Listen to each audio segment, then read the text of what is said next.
sikit. Ya.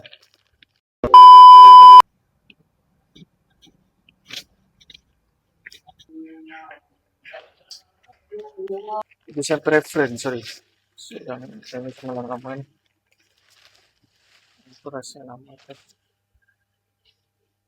Ini first sample dia tu kan, font dia apa semua. Dengan warna nak ubah kan. Ini. Ini yang first sample dia tu. Oh, ni presenter yang kita membeli kan?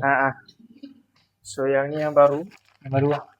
Yang kita follow cutting dan juga design letters lah. Color dia nak gelap sikit dia tu kan.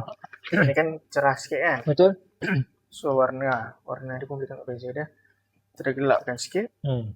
Ya. So apa-apa next, kalau yang ni okey kita pakai file sama lah. Kita tak ubah lah. Okey, ni faham. So daripada segi konsistensi tu insyaAllah tak ada masalah. So estimate dalam 2 minggu. Kalau berapa lah? Repeat order kan. So Okay, bos, laju sikit. saya lupa nak info bos pasal kita punya jersey putih ni, dia ada number. Okay. Suka tak untuk Maksudnya dia name set? number saja. Tak ada masalah, okey je. Boleh je.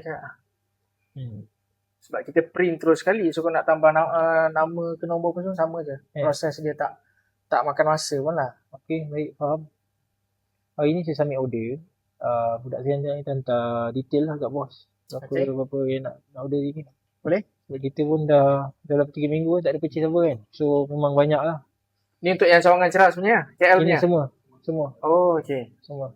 Boleh. Saya rasa saya silap banyak tu. 40 ke 50 live pun ada. Saya silap. Tak checking lagi. Macam baju ni lah. Baju travel lah. Kan? Baju travel. Baju casual lah. Baju casual kan. Okey, baik.